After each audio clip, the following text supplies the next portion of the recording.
하나님의 말씀은 신명기 30장 14절에서 20절의 말씀입니다. 오직 그 말씀이 내게 심히 가까워서 내 입에 있으며 내 마음에 있은즉 내가 이를 행할 수 있느니라. 보라, 내가 오늘날 생명과 복과 사망과 화를 내 앞에 두었나니 곧 내가 오늘날 너를 명하여 내 하나님 여호와를 사랑하고 그 모든 길로 행하며 그 명령과 규례와 법도를 지키라 하는 것이라. 그리하면 내가 생존하며 번성할 것이요 또 내 하나님 여호와께서 내가 가서 얻을 땅에서 내게 복을 주실 것임이니라. 그러나 내가 만일 마음을 돌이켜 듣지 아니하고 유혹을 받아서 다른 신들에게 절하고 그를 섬기면 내가 오늘날 너에게 선언하노니 너희가 반드시 망할 것이라. 너희가 요단을 건너가서 얻을 땅에서 너희 날이 장구치 못할 것이니라. 내가 오늘날 천지를 불러서 너에게 증거를 삼노라. 내가 생명과 사망과 복과 저주를 내 앞에 두었은즉 너와 내 자손이 살기 위하여 생명을 택하고, 다 같이 읽으시겠습니다. 내 하나님 여호와를 사랑하고 그 말씀을 순종하며 또 그에게 부종하라. 그는 내 생명이시요 내 장수시니 여호와께서 내 열조 아브라함과 이삭과 야곱에게 주리라고 맹세하신 땅에 내가 거하리라. 아멘. 할렐루야. 서로의 평강의 복을 기원하는 마음으로 샬롬 인사 나누시기 바랍니다. 샬롬. 샬롬. 오늘 아가페 성가대의 은혜롭고 힘찬 찬송 감사드립니다. 순간의 선택이 평생을 좌우한다 하는 말이 있죠. 우리 인생은 선택으로 좌우가 됩니다. 내가 오늘 무엇을 선택하는가 하는 결과를 내일 거두게 될 것입니다. 청년 시절에 어떠한 선택을 하며 살았는가, 그 결과를 중년 시절에 거두게 되고, 중년 시절에 어떻게 선택하며 살았는가, 결과를 장년 시절에 거두게 되고, 장년 시절에 어떠한 선택을 하며 살았는가를 노년이 되어서 그 결과를 거두게 되고, 내가 이 인생 가운데 무엇을 선택하며 살았는가 하는 그 결과를 우리가 영원에 들어가서 거두게 될 것입니다. 심는 대로 거두리라 하는 법칙은 시간과 영원을 통해서 유효합니다. 갈라디아서 6장 7절 8절 말씀에 스스로 속이지 말라. 하나님은 만홀히 여김을 받지 아니하니 사람이 무엇으로 심든지 그대로 거두리라.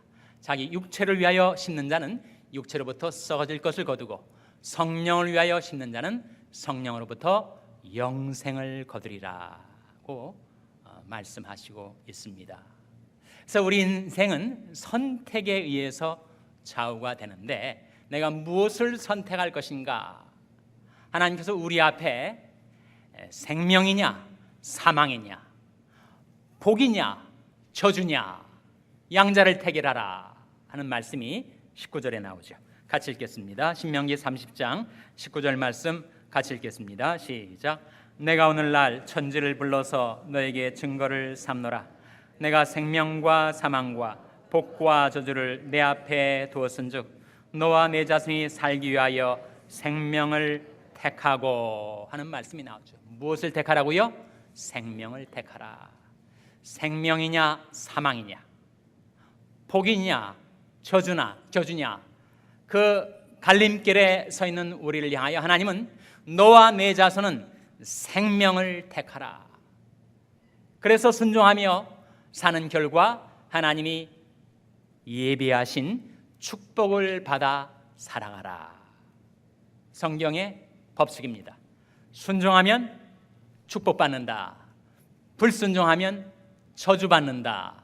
인간이 그 법칙을 좋아하든 좋아하지 않든 그것은 하나님이 정해놓으신 법칙이고, 하나님께서는 우리 앞에 생명인가 사망인가, 복인가 저주인가를 선택하며 살아가라고 말씀하고 계신 거죠. 여러분, 우리가 순종하면 축복을 받는데 어떤 축복을 받을까요? 우리가 순종하며 살면 받는 축복의 내용이 무엇이에요? 많이 있겠지만 네 가지를 생각해 볼 수 있을 것입니다. 첫째로, 우리가 순종하며 살면 거기에 안전이 있습니다. 안전.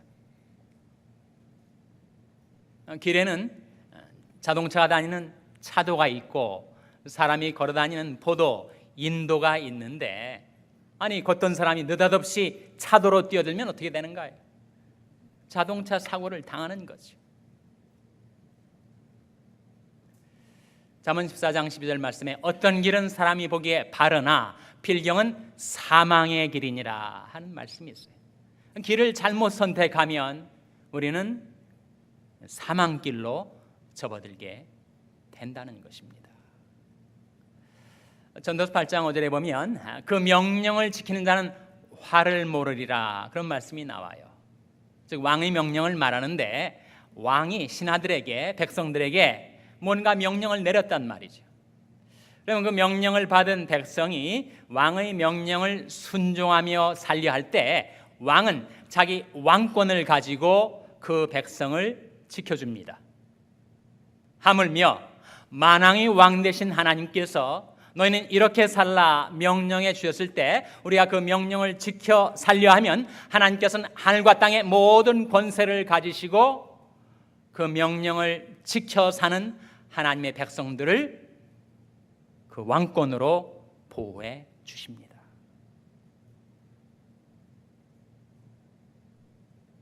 우리가 길을 잘못 들어서 우리가 죄의 길에 서게 되고 사망길로 치닫게 되면 거기는 안전함이 없습니다. 죄는 분명 환난을 불러오게 되어 있습니다.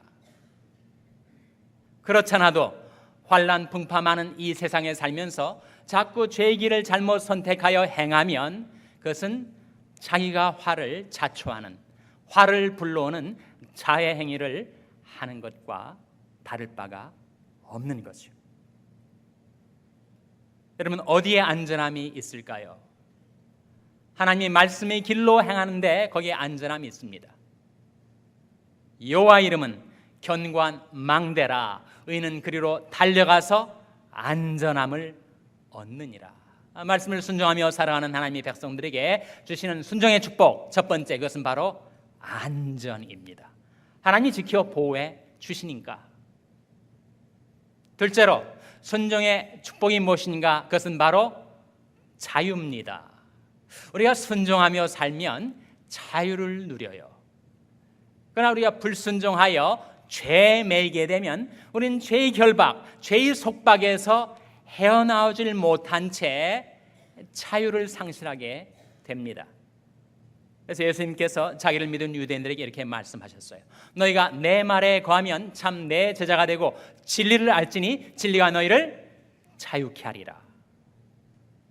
주님의 말씀에 거한다는 게 뭐예요? 그 말씀 안에서 살아간다는 것, 그 말씀과 더불어 움직인다는 것, 말씀이 나를 이끌면 그것을 따라 행하고 말씀이 멈추면 나도 그 자리에 멈추고 말씀이 나를 인도하는 길이 인간적인 계산과 판단으로 아닌 것 같아도 말씀의 길로 순종하며 살아갈 때 거기에 자유함이 있다는 거예요. 우리 대적 마귀는 우리를 유혹하려고 합니다. 말씀의 길에서 이탈하게 만들려고 하죠. 그때 두 가지를 약속합니다. 네가 나를 따라오면 내가 네게 자유를 주겠고 만족을 주겠다. 거기에 미혹돼서 마귀를 따라가면 여러분 그것은 자유가 아니라 무시무시한 쇠사슬이 나를 기다리고 있는 것입니다. 만족을 줄 줄 알고 따라갔는데 그 아름다움과 현란함과 고혹함으로 나를 유혹해서 따라가 봤더니 거기는 너무나도 추악하고 그리고 공허하고 허전하고 한탄스러움이 기다리고 있는 것이죠. 왜 그렇게 답답하게 고리타분하게 그렇게 교회 다니느냐, 신앙생활 하느냐? 세상은 넓고 할 일은 많은데 자유롭게 네 마음대로 다녀봐라. 그렇게 마귀는 우리를 유혹하지만 여러분 그것을 따라가서 한번 죄의 길에 잘못 들어서면 그 죄의 결박, 죄의 사슬이 나를 칭칭 동여매서 나중에 내가 마음을 바꿔가지고 그 길로 안 가려고 해도 어쩔 수 없이 죄에 매여 죄악의 구렁텅이에 빠져 헤매는 인생을 살게 됩니다. 그러나 우리가 깨닫고 돌이켜 말씀에 순종하면 신비스러운 자유함이 우리 삶 속에 임하게 됩니다. 그 말씀에 순종함이 나를 얽어매어 있던 모든 죄 결박을 끊어버리고 풀어버리고 나를 자유케 하는 것을 체험하게 된다는 거예요. 너희가 내 말에 가면 참 내 제자가 되고 진리를 알지니 진리가 너희를 자유케 하리라. 주는 영이시니 주의 영이 계신 곳에는 자유함이 있느니라. 셋째로 우리가 순종하면 어떤 축복을 받는가? 순종하면 번성케 됩니다. 번성이라는 단어가 16절에 나오죠. 16절 말씀 같이 읽겠습니다. 다시 한번 읽겠습니다. 시작. 곧 내가 오늘날 너를 명하여 내 하나님 여호와를 사랑하고 그 모든 길로 행하며 그 명령과 규례와 법도를 지키라 하는 것이라. 그리하면 내가 생존하며 번성할 것이요 또 내 하나님 여호와께서 내가 가서 얻을 땅에서 내게 복을 주실 것임이니라. 이 말씀 속에 그리하면 순종하면 어떻게 된다고요? 내가 생존하며 번성할 것이요. 순종하며 사는 자에게 하나님이 축복을 부어주시는데 그 축복의 내용 중에 하나가 번성케 되는 삶, 형통케 되는 삶을 산다는 거예요. 우리가 정말 하나님의 축복으로 사는 자들이죠. 늘 하나님의 축복을 구하며 살아갑니다. 근데 정말 축복의 내용이 뭐예요? 축복의 내용물이 무엇입니까? 축복 안에 뭐가 담겨 있길래 축복을 받으면 번성케 되는 것일까요? 저는 그렇게 생각을 합니다. 축복이란 선한 도우심이다. 하나님을 축복해 주신다는 것은 우리 인생을 홀로 외롭게 살아가도록 의지가지 없는 그런 인생이 아니라 하나님이 함께 하셔서 그 선한 손으로 도우심을 받는 인생이라는 거죠. 이게 축복받은 인생이에요. 그러면 번성케 됩니다. 뭐가 번성케 돼요?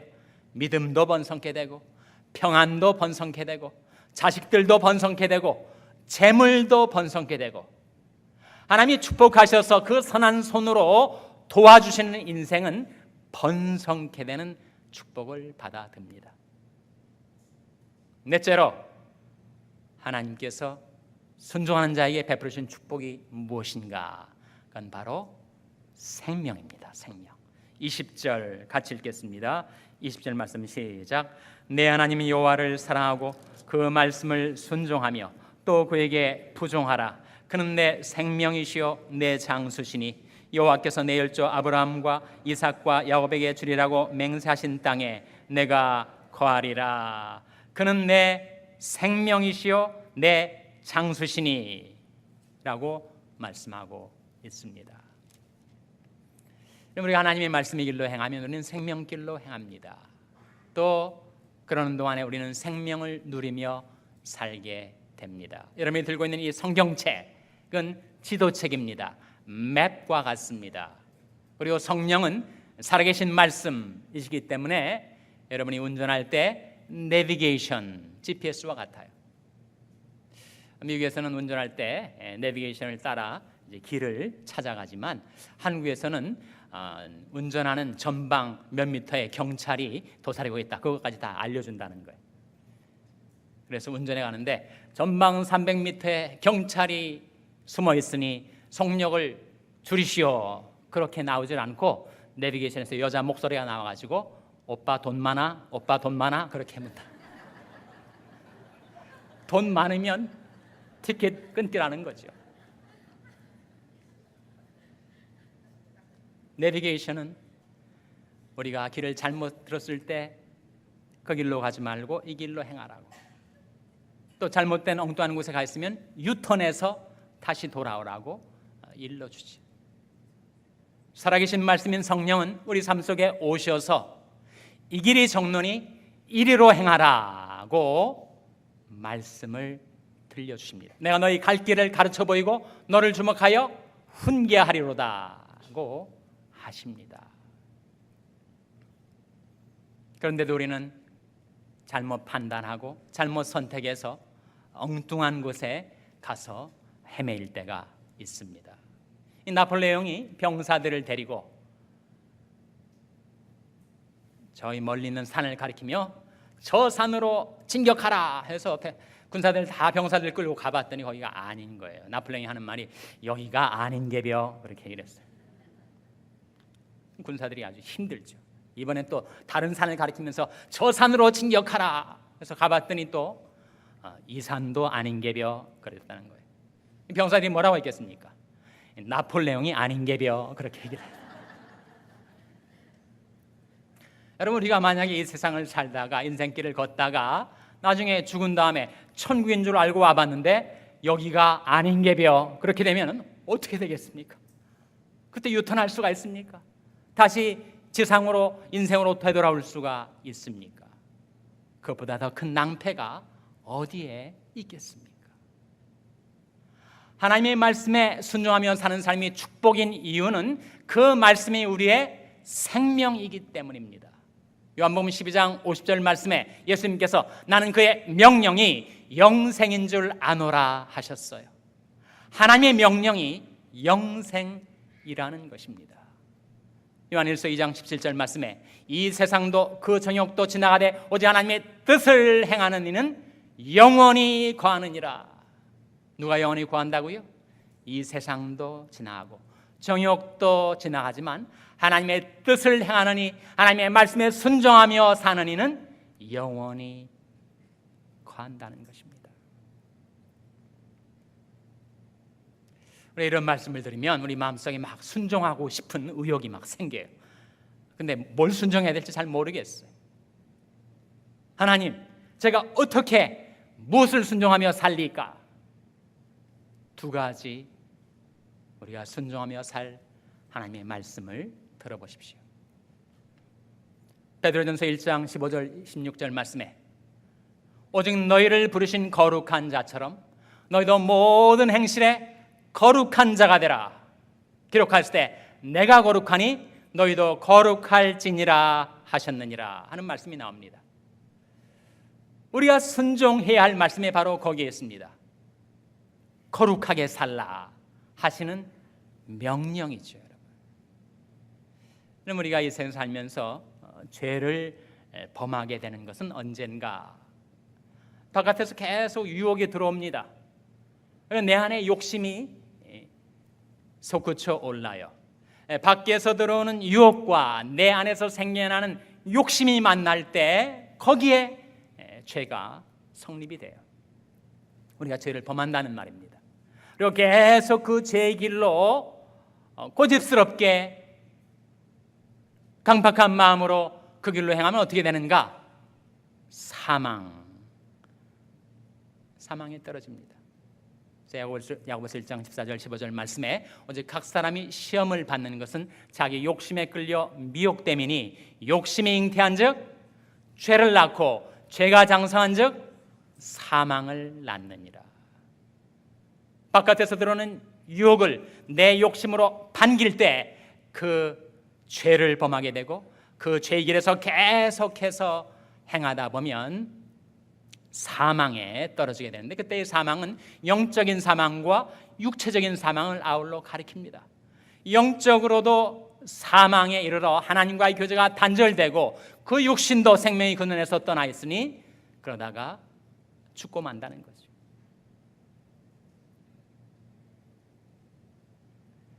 여러분, 우리는 육체를 지니고 이 세상에 살아갑니다. 내 안은 여러 가지 욕망이 들끓어 오를 때가 있습니다. 그 욕망을 통제하라는 겁니다. 물리치라는 것입니다. 이거는 인간의 자연스러운 욕망인데 그냥 놔두지 라고 방심했다가는 큰 낭패를 당하니까. 그런즉 선줄로 생각하는 자는 넘어질까 조심하라고 말씀하시는 이유가 바로 거기에 있습니다. 골로새서 3장 5절 말씀에 그러므로 땅에 있는 지체를 죽이라. 곧 음란과 부정과 사욕과 악한 정욕과 탐심이니 탐심은 곧 우상 숭배니라. 5가지가 나오잖아요. 땅에 있는 지체, 우리 육신 안에 있는 5가지 욕망. 첫째는 뭐라고요? 음란이라는 거예요. 음란. 둘째는 부정. 부정은 더러움을 말합니다. 모든 죄악은 더럽죠. 추악합니다. 그리고 사욕, 사사로운 욕망, 악한 정욕. 모든 정욕은 악합니다. 남에게 악을 행하고 자기 자신도 해롭게 하고. 그리고 탐심. 탐심은 뭐라고요? 탐심은 곧 우상 숭배니라. 우상이란 하나님보다 더 사랑하고 더 의지하는 것이 우상인데, 탐심이 대상을 하나님보다 더 사랑하고 그것을 더 의지하여 쫓아간다면 그건 우상 숭배를 하는 것이 된다는 거죠. 인간은 다 그렇게 사는 것인데 라고 생각하지 말고 하나님의 말씀에 순종하라는 것입니다. 그러므로 땅에 있는 지체를 죽이라. 곧 음란과 부정과 사욕과 악한 정욕과 탐심을 물리치라. 방탕과 술 취하지 말며 음란과 호색하지 말며 쟁투와 시기하지 말고 오직 주 예수 그리스도로 옷 입고 정욕을 위하여 육신의 일을 도모하지 말라. 내 안에 있는 그 정욕을 만족시키고자 여러 가지 육신의 일을 도모하지 말라고 이르시는 말씀입니다. 하나님 말씀만 하십시오. 이제 제가 순종하며 살겠습니다 하는 우리들에게 하나님이 첫 번째, 거룩하게 살라. 하나님의 뜻은 이것이니 너희 거룩함이라. 곧 음란을 버리고 각각 거룩함과 존귀함으로 자기 아내에 취할 줄을 알고 하나님을 모르는 이방인과 같이 세욕을 쫓지 말고 일의 분수를 넘어서 형제를 해하지 말라. 이는 반드시 주께서 신원하여 주심이니라고 하셨습니다. 하나님이 너희를 부르심은 부정케 하심이 아니요 거룩케 하심이니 이것을 저버리는 자는 사람을 저버림이 아니요 너에게 성령을 주신 하나님을 저버림이니라고 하셨습니다. 만일 우리가 거룩하게 살라 이르시는 그 하나님의 말씀을 저버린다면 이것은 사람을 저버리는 것이 아니라 우리에게 성령을 주신 하나님을 저버리는 것이 된다고 말씀하십니다. 둘째로 우리가 어떻게 순종하며 살아야 할 것인가? 데살로니가전서 5장 18절 말씀에 범사에 감사하라. 이는 그리스도 예수 안에서 너희를 향하신 하나님의 뜻이니라. 하나님의 뜻이 뭐라고요? 우리가 범사에 감사하며 사는 것. 여러분, 좋은 일이 왔을 때는 좋아하고 나쁜 일이 생겼을 때는 싫어하고 불평하고 원망하는 것, 그건 세상 누가 그렇게 못 살겠느냐 하는 거죠. 세상 사람들도 좋은 일이 있을 때는 좋아하고 나쁜 일이 있을 때는 불평하고 저주하며 산다는 거죠. 그러나 하나님의 백성은 범사에 감사하며 살아가는 것이 하나님의 뜻이라고 우리에게 일러 주셨습니다. 여러분의 자녀들이 속썩일 때 저놈의 자식 하고 욕하는 대신에 내게 생명의 선물을 주신 하나님, 내게 자식을 주신 하나님, 나로 하여금 아버지라고 어머니라고 나를 부를 자녀를 주신 하나님, 그 하나님께 감사 드리신다면 어떻습니까, 여러분? 여러분 자식 때문에 하나님 정말 감사합니다 라고 말씀드려 보신 적이 얼마나 오래 되셨습니까? 속속에 있는 자녀라 하더라도 그에게 생명 주시고 나와의 부자관계를 이루어 주셔서 나로 하여금 아버지라고 부를 자식 주신 하나님 앞에 감사드릴 수 있다면 하나님께서 속속에 있는 자식을 복덩이로 바꿔주실 거예요. 여러분을 힘들게 하는 여러분의 배우자, 아무리 못마땅하고 그리고 싫을 때가 있어도 배우자 주신 하나님께 감사드린다면 그 배우자가 은혜 받고 변화되지 않겠습니까? 내가 교회 생활 착실히 하고 싶은데 교회만 오면 저 김 집사를 만나니 너무 교회에 나올 맛이 없어진다. 그 김 집사 때문에 한번 하나님 앞에 감사 드려보시기 바랍니다. 직장의 상사, 난 도무지 그 인간 때문에 직장 생활할 마음이 없어진다. 정색을 하고 내게 그 상사를 주신 그 인간을 주신 하나님께 한번 감사를 드려 보십시오. 하나님께서 때때로 우리를 책망하시고 바른 길로 인도하시기 위하여 사람 막대기와 인생 채찍을 쓰실 때가 있으니까요. 난 도저히 이것만큼은 감사 못하겠다. 이 인간만큼은, 이 일만큼은 거기 한번 감사를 드려보시라는 것입니다. 그 사람 때문에, 그 일 때문에 감사를 드려보세요. 여러분 스스로의 힘만으로 감사가 안 될 때 그리스도를 힘입어 하나님 아버지께 감사 드려보시기 바랍니다. 저는 성경에서 감사라는 말씀이 많이 나오는데 신약에만 나오는 줄 알았어요. 어느 날 구약 성경을 들여다보니까 거기에도 그렇게 감사라는 말씀이 나오더라고요. 감사로 하나님께 제사를 드리며 지극히 높으신 자에게 내 소원을 갚으며 환난 날에 나를 부르라. 내가 너를 건지리니 네가 나를 영화롭게 하리로다. 구약의 말씀이죠. 시편 50편 23절에서도 감사로 제사를 드리는 자가 나를 영화롭게 하나니 그 행위를 옳게 하는 자에게 내가 하나님의 구원을 보이리라. 역시 시편 말씀입니다. 그래서 구약과 신약 통틀어서 성경은 일관되게 하나님의 백성들이 이 세상에 살아갈 동안에 범사에 감사하며 사는 것이 하나님의 뜻이고 그 말씀에 순종해서 범사에 믿음으로 결심함으로 그리스도를 힘입어서 하나님께 감사드리며 살아갈 때 우리는 순종하는 자에게 예배해 주신 축복을 받으며 살 수 있게 됩니다. 문제는 그렇게 순종하며 살고 싶은데 잘 안 된단 말이죠. 지금까지 10년, 20년, 30년 교회 생활을 해왔는데 과연 내가 실제로 하나님 말씀에 순종했던 때하고 하나님 말씀에 불순종했던 때하고 한번 비교해 본다면 저울에 그 둘을 달아본다면 어느 것이 더 많을까? 유감스럽게도 우리는 불순종하며 살았던 날들이 더 많다는 것입니다.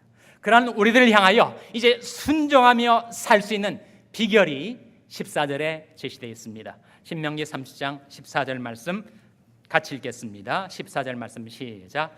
오직 그 말씀이 내게 심히 가까워서 내 입에 있으며 내 마음에 있은즉 내가 이를 행할 수 있느니라. 어떻게 순종하며 살 수 있다고요? 하나님의 말씀이 내게 심히 가까워 있다. 내 입에 있다. 내 마음에 있다. 내 발걸음에 있다. 그 말씀과 더불어 움직이라. 그 말씀이 너를 이끌 때 그 말씀에 순복하라. 하나님 말씀은 살았고 운동력이 있습니다. 하나님 말씀은 정체되어 있질 않아요. 하나님 말씀은 무기력하지도 않습니다. 하나님 말씀은 움직이고 있고 하나님 말씀 안에 능력이 가득 차 있는데 그 말씀이 내게 임할 때 거룩하게 살라, 감사하며 살라 임할 때 그 말씀을 내 입술에 두고 내 마음에 두고 내 발걸음에 둬서 그 말씀과 더불어 함께 움직이며 살아가는 것이 순종의 삶이요, 순종하며 사는 자에게 어떠한 축복이 주어진다고요? 안전과 자유와 번성과 생명이 주어지게 될 것이다. 다시는 하나님 말씀에 저와 여러분 순종하는 삶을 살아서 약속하신 축복을 받아 살게 되시기를 주님의 이름으로 축원합니다. 기도하시겠습니다. 아버지 하나님, 저희들에게 들려주신 하나님의 말씀 저희들의 마음 가운데 받아들이고 그 말씀을 늘 입으로 낭송하며 그 말씀을 따라 그 말씀과 더불어 움직이며 걸으며 살겠사오니 하나님 연약한 저희들을 도와주셔서 하나님께 순종하고 그 말씀에 순종하여 순종하는 자의 약속하신 그 모든 풍성한 축복을 받아 살게 하여 주시옵소서. 예수님의 이름으로 기도하옵나이다. 아멘.